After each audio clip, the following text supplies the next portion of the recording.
सुनि मुनि गिरा सत्य जिय जानी, दुख दंपतहि उमा हर्षानी।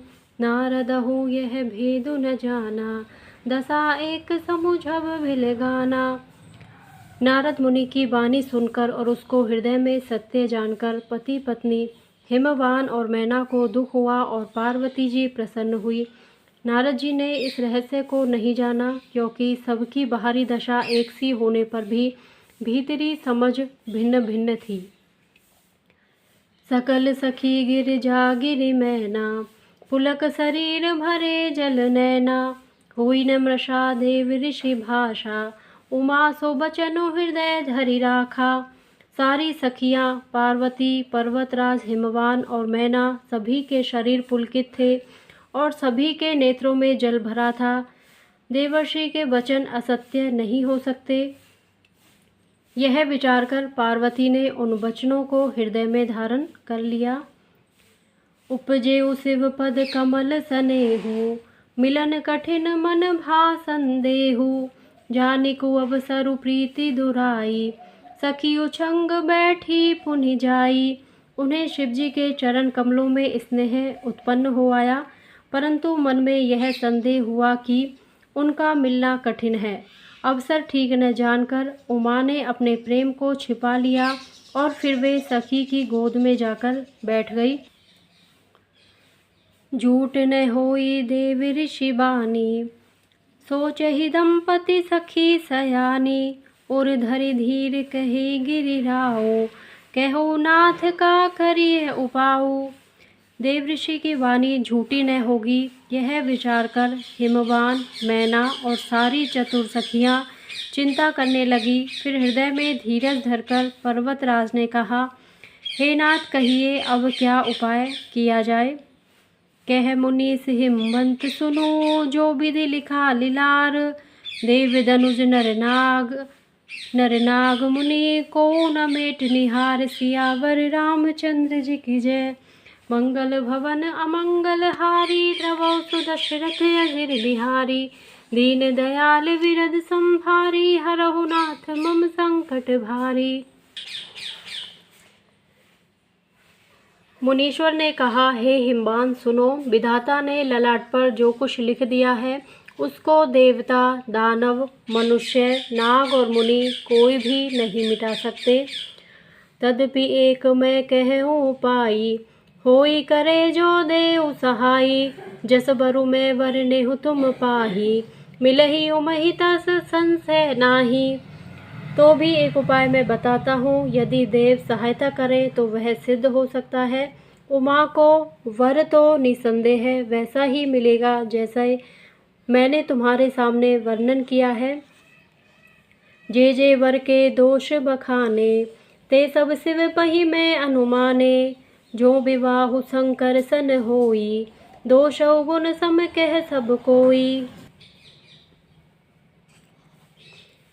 परंतु मैंने वर के जो दोष बतलाए हैं, मेरे अनुमान से वे सभी शिवजी में हैं। यदि शिवजी के साथ विवाह हो जाए तो दोषों को भी सब लोग गुणों के समान ही कहेंगे।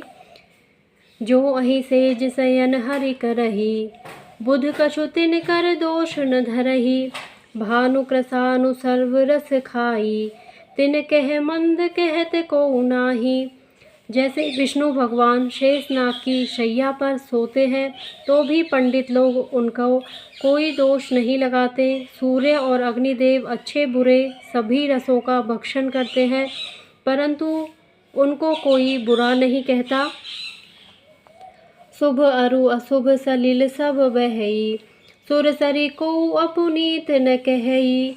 समरत कहु नहीं दोष गोसाई, रवि पावक सुरसरी की नाही। गंगा जी में शुभ और अशुभ सभी जल बहता है, पर कोई उन्हें अपवित्र नहीं कहता। सूर्य, अग्नि और गंगा जी की भांति समर्थ को कुछ दोष नहीं लगता। जो अस हिसिसा करहि नर, जड़ विवेक अभिमान। परहि कलप भरि नरक महु, जीव की ईस समान। सियावर रामचंद्र पद जय शरणम। मंगल भवन अमंगल हारी, द्रवौ सुदशरथ अजिर बिहारी। दीन दयाल विरद संहारी, हरहु नाथ मम संकट भारी। यदि मूर्ख मनुष्य ज्ञान के अभिमान से इस प्रकार होड़ करते हैं तो वे कल्प भर के लिए नरक में पड़ते हैं। भला कहीं जीव भी ईश्वर के समान सर्वथा स्वतंत्र हो सकता है? सुरसरी जल कृत बारु निजाना, कबहु न संत करहित ही पाना। सुरसरी मिले सो पावन जैसे, ईस अनीस ही अंतरु तैसे। गंगा जल से भी बनाई हुई मदिरा को जानकर संत लोग कभी उसका पान नहीं करते, पर वही गंगा जी में मिल जाने पर जैसे पवित्र हो जाती है, ईश्वर और जीव में भी वैसा ही भेद है। शंभु सहज समरथ भगवाना, एहि विवाह सब विधि कल्याणा। दुराराध्य पे एहि महेशु, आशुतोष पुनि किए कलेशु। शिवजी सहज ही समर्थ है क्योंकि वे भगवान हैं, इसलिए इस विवाह में सब प्रकार कल्याण है। परंतु महादेव जी की आराधना बड़ी कठिन है, फिर भी क्लेश तप करने से वे बहुत जल्द संतुष्ट हो जाते हैं।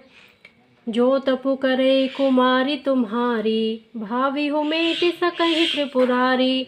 यद्यपि वर अनेक जग माही, यही कह शिव तज दूसर नाही। यदि तुम्हारी कन्या तप करे तो त्रिपुरारी महादेव जी होनहार को मिटा सकते हैं। यद्यपि संसार में वर अनेक हैं, पर इसके लिए शिवजी को छोड़कर दूसरा वर नहीं है। वरदायक प्रंतारति भंजन, कृपा सिंधु सेवक मन रंजन। इच्छित फल बिनु शिव अवराधे, लहिय न कोटि जोग जप साधे। शिवजी वर देने वाले, शरणागतों के दुखों का नाश करने वाले, कृपा के समुद्र और सेवकों के मन को प्रसन्न करने वाले हैं। शिवजी की आराधना किए बिना करोड़ों योग और जप करने पर भी वांछित फल नहीं मिलता। अस कही नारद सुमिरि हरि, गिरिजहि दीन असीस। होये यह कल्याण अब संशय तजो गिरीश। सियावर रामचंद्र पद जय शरणम। मंगल भवन अमंगल हारी, द्रवौ सुदशरथ अजिर बिहारी। दीन दयाल विरद संहारी, हरहु नाथ मम संकट भारी। ऐसा कहकर भगवान का स्मरण करके नारद जी ने पार्वती को आशीर्वाद दिया और कहा कि हे पर्वतराज, तुम संदेह का त्याग कर दो, अब यह कल्याण ही होगा। सियावर रामचंद्र जी की जय।